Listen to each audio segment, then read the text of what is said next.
Hello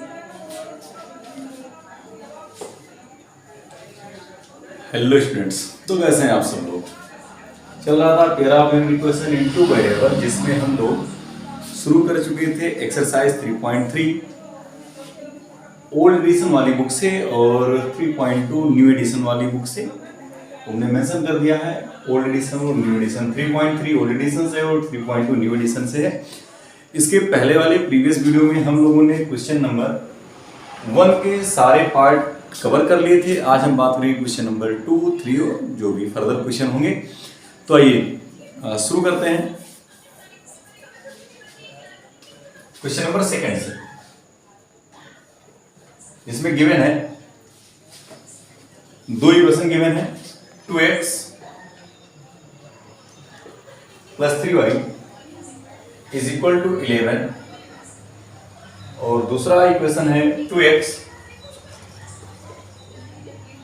- 4y is equal to -24 और एक तीसरा इक्वेशन गिवन है y is equal to mx + 3। First, second और ये थर्ड 3 इक्वेशन है और इसमें हमें m की वैल्यू फाइंड करनी है, ठीक है ना। तो थर्ड इक्वेशन से हमें क्या फाइंड करना है, वैल्यू ऑफ m की वैल्यू हमें फाइंड करनी है। तीसरे इक्वेशन से क्या करेंगे, तो सब्स्टिट्यूशन मेथड से हमें इसको सिंपलीफाई करना है। तो हमारे पास ऑप्शन क्या है, सबसे पहले हम x और y की वैल्यू को फाइंड कर लें। तो उसके लिए जैसा हमारा प्रीवियस मेथड था, हमें क्या करना है, पहले फर्स्ट और सेकंड में से किसी इक्वेशन को चूज करना है। तो हमने इक्वेशन फर्स्ट ले लिया। इक्वेशन फर्स्ट से हम किसी एक वेरिएबल को फ्री कर लेंगे। मैं y वेरिएबल को फ्री कर ले रहा हूं, तो हमें मिल जाएगा 11 - 2x और अपान में 3। हमने सबसे पहले क्या किया, 2x को ट्रांसपोज कर दिया तो 11 - 2x हो गया। उसके बाद में 3 को हमने भेज दिया डिवाइड करने के लिए। तो y की ये जो वैल्यू हमें मिली है, इसको हम सेकंड में यूज कर लेंगे यूजिंग, ये हमारा फोर्थ इक्वेशन हो गया। तो यूजिंग y इन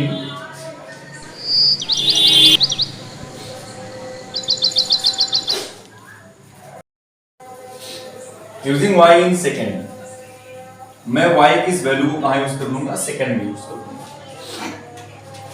तो जब y की वैल्यू मैं सेकंड इक्वेशन में यूज करूंगा तो हमें देखिए क्या मिल जाएगा, 2x - 4 11 - 2x upon 3 is equal to -24। Simplify करना है इसी को, एलसीएम लेंगे तो हो जाएगा 6x - 44 माइनस और ये माइनस प्लस 4 × 2 = 8x और होल अपान में 33 आएगा तो 324 से मल्टीप्लाई हो जाएगा तो ये बन जाएगा -72। 8x और 6x मिल करके हो जाएंगे 14x और -72 इधर जाकर के हो जाएगा प्लस का 44। माइनस करने पर हमें मिल जाएगा माइनस का 28। सिंपलीफाई करेंगे दोनों टर्म को और इधर 14x। तो अगर हम इसको थोड़ा और सिंपलीफाई करें तो x इज इक्वल टू -28/14 14 × 2 = 20। यानी ओवरऑल हमें x की जो वैल्यू है वो मिल जा रही है -2। तो x की वैल्यू क्या आ गई है, -2 आ गई है। अब क्या करना है, x की इस वैल्यू को यहां इक्वेशन 4 में यूज कर लेना है। Clear, using x in fourth equation. तो x को जब हम फोर्थ इक्वेशन में यूज कर लेंगे तो यहां पर क्या हो जाएगा, y is equal to 11 - 2 into -2 upon में 3। तो एकदम सिंपल सा कॉन्सेप्ट है, -2 -2 के साथ मल्टीप्लाई होगा तो प्लस का 4 हो जाएगा। तो 11 + 4 अपान 3, तो ये हो गया 15 अपान में 3। 5 टाइम में कट जाएगा तो y इज इक्वल टू क्या हो गया, 5। अब हमारे पास x और y की वैल्यू आ गई है, हमें फाइंड क्या करना है, m की वैल्यू। तो using x and y in equation third, अब हम x और y की वैल्यू को कहां यूज कर लेंगे, इक्वेशन थर्ड में यूज कर लेंगे। तो ये वाली देखिए, ये वाली इक्वेशन हमारी इक्वेशन थर्ड है। तो यहां पर हम रख देंगे वैल्यू y की जगह पे m is equal to m और x की जगह पे -2 और प्लस में 3। क्लियर, m को हमें फ्री करना है तो -2m इज इक्वल टू क्या हो जाएगा, 5 -3 हो जाएगा। तो m इज इक्वल टू हो जा रहा है 2 अपान में -2, ये कैंसल आउट हो जाएगा तो m की वैल्यू में मिल जाएगी -1। इस तरीके से हमने सब्स्टिट्यूशन मेथड के थ्रू सबसे पहले क्या किया, 3 इक्वेशन हमने मान लिया यहाँ पर, फर्स्ट सेकंड और थर्ड। पहली वाली इक्वेशन से हमने y को फ्री कर लिया, y की जो वैल्यू मिली उसको हमने सेकंड वाली इक्वेशन में रख दिया, तो वहां से हमें क्या हुआ, x की वैल्यू मिल गई, और यहां से हमें y मिला था x के टर्म में, जो हमें x की वैल्यू मिल गई, तो इस फोर्थ इक्वेशन में हमने क्या किया, x की वैल्यू को रख दिया, तो हमें y की वैल्यू मिल गई, और x और y की वैल्यू को हमने यूज कर लिया इक्वेशन थर्ड में, तो हमें m की वैल्यू मिल गई। तो इस तरीके से आप बड़े ही आसान स्टेप्स में इजी मेथड से m की वैल्यू को फाइंड कर पाए हैं। क्लियर?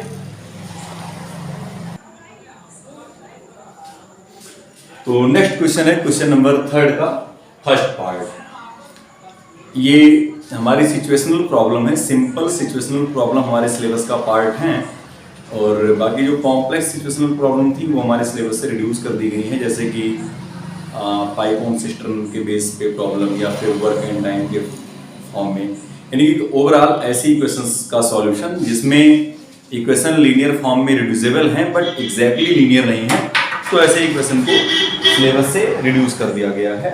तो पहला क्वेश्चन है जिसमें मेंशन किया गया है the difference between two number is 26।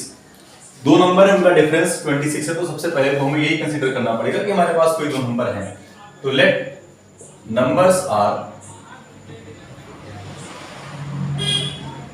x and y। हमने मान लिया कि नंबर x और y हैं, और हमने बता दिया दो नंबर हैं, तो दोनों में से एक तो कोई बड़ा होगा दूसरा छोटा होगा, क्योंकि यहाँ पर बात की गई है डिफरेंस की। तो जब दो नंबर की डिफरेंस की बात की गई है तो डिफरेंस में लेना है, तो जाहिर सी बात है एक नंबर बड़ा होगा एक छोटा होगा। तो हमने मान लिया x is larger than y, तो x जो है वो बड़ा नंबर हो गया हमारा, y हो गया छोटा। तो दो नंबर्स हैं x और y, और अकॉर्डिंग टू क्वेश्चन, जो क्वेश्चन की कंडीशन है उसके हिसाब से ये कहा गया है हमें कि x माइनस वाई यानी दोनों नंबर का जो डिफरेंस है वो डिफरेंस एक्चुअली में 26 है। हमारा पहला वर्क हो गया, दो नंबर है उनका डिफरेंस 26 है। सेकंड पार्ट में कहा गया है कि जो एक नंबर है वो दूसरे से 3 टाइम है, यानी एक नंबर उसमें से दूसरे का 3 टाइम है। तो 3 टाइम होने का मतलब ये है कि एक नंबर छोटा है एक बड़ा, हमें पता है, तो जो बड़ा वाला नंबर है वो छोटे वाले नंबर से 3 टाइम है। तो अगर हमें दोनों नंबर को इक्वेट करना है तो जाहिर सी बात है, मतलब यहाँ पर x बड़ा है y छोटा है, इसका मतलब ये हुआ कि जो x है वो y से 3 टाइम है ज्यादा या बड़ा है। तो जब x y से 3 टाइम बड़ा है और हमें x को y के बराबर करना है तो y में 3 से मल्टीप्लाई करना पड़ेगा। तो यहां से आल्सो जो सेकंड कंडीशन है, उस सेकंड कंडीशन में हमें ये कहा गया है कि जो x है वो एक्चुअली में 3y के बराबर हो रहा है। ये हो गई हमारी सेकंड कंडीशन, ये हो गया equation second.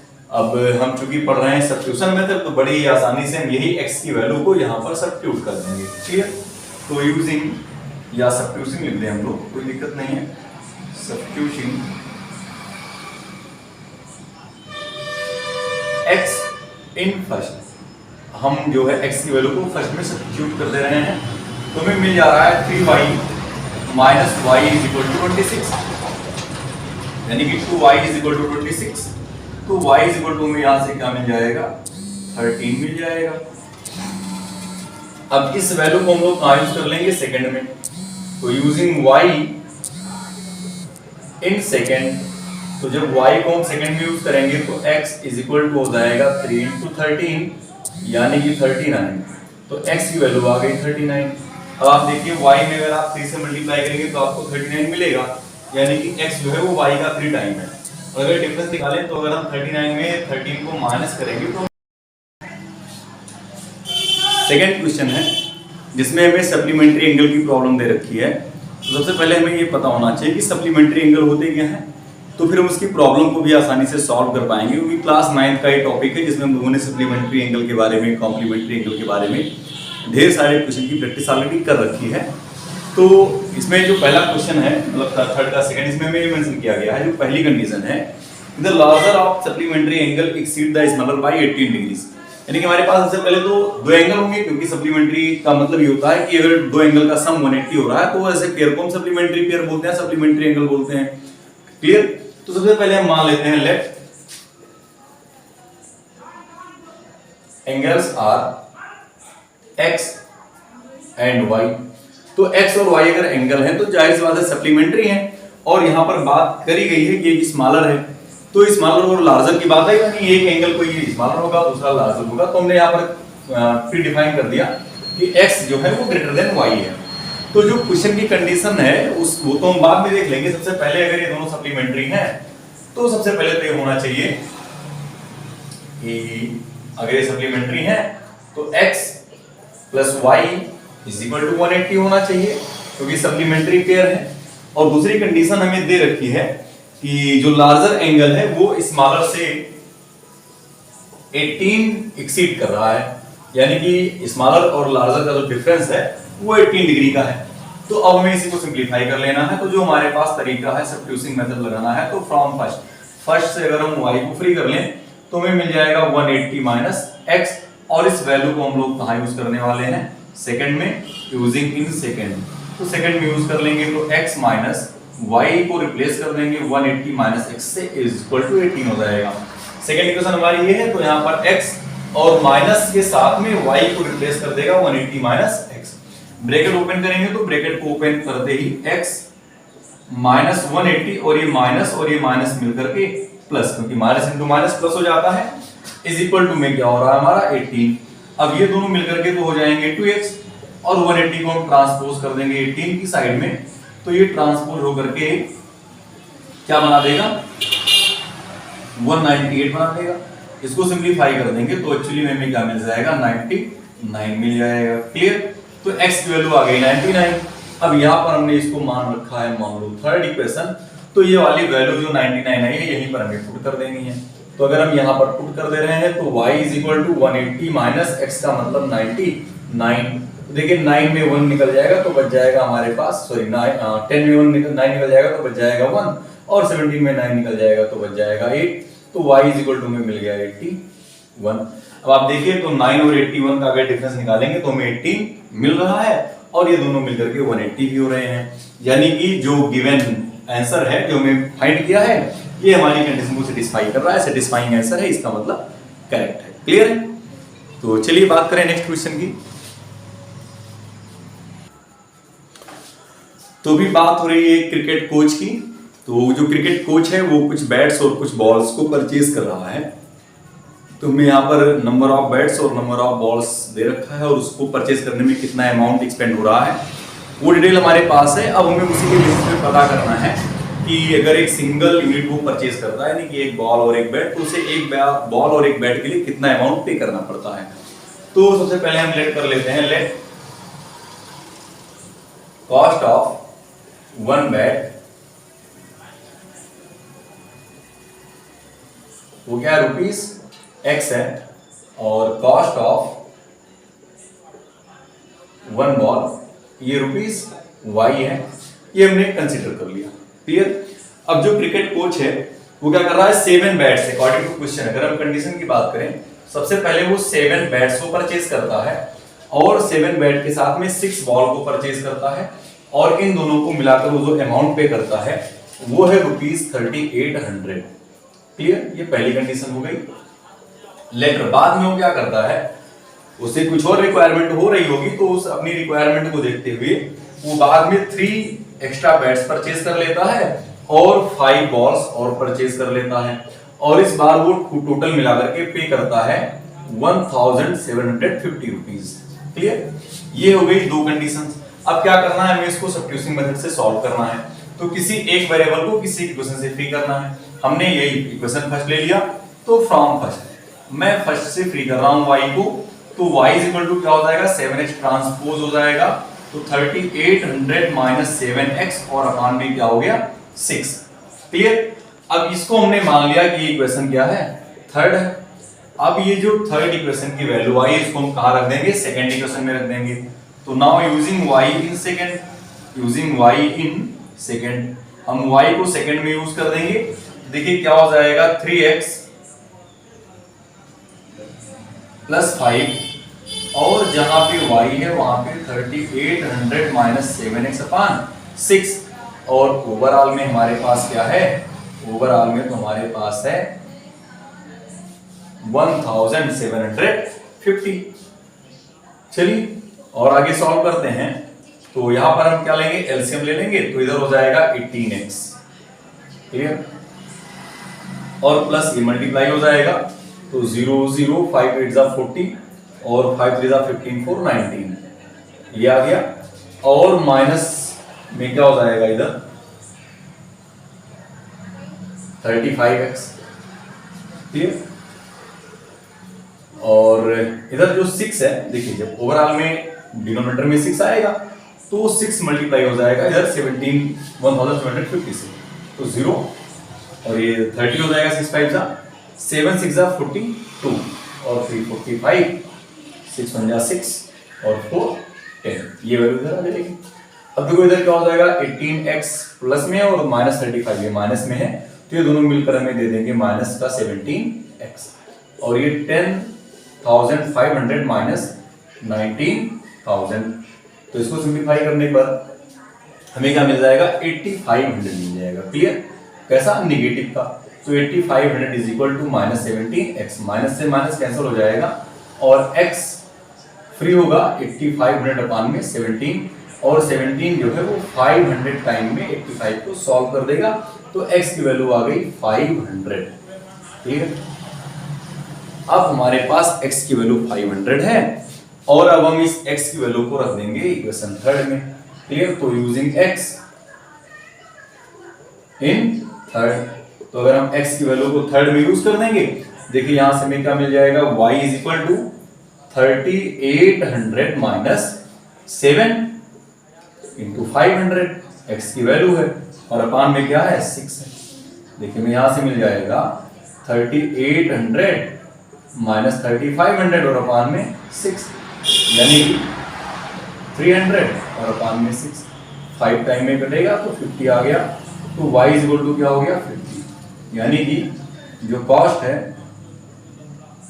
Cost of one bed की कॉस्ट हो गई 500 और कॉस्ट ऑफ वन बॉल, तो वन बॉल की कॉस्ट हो गई 50, ये रुपीज में। ये इस तरीके से आपने देखा कि बड़े ही आसान स्टेप में ये क्वेश्चन भी हमारा हो रखा, ठीक है ना, कुछ खास काम नहीं था, बस लेट करना था एक बैट की कॉस्ट, एक बॉल की कॉस्ट, फिर जो कंडीशन थी उस कंडीशन के अकॉर्डिंग हमें पता है कि यूनिट इनटू रेट क्या हो जाता है, कॉस्ट मतलब टोटल प्राइस आ जाती है, तो यूनिट 7 था और कॉस्ट जो रेट था वो x था, तो हमने क्या किया यूनिट इनटू रेट कर दिया तो हमें टोटल कॉस्ट मिल गई सम करने पर। ठीक है ना, इस तरीके से हमने इसका भी आंसर फाइंड कर लिया। चलिए चलते हैं नेक्स्ट क्वेश्चन की ओर।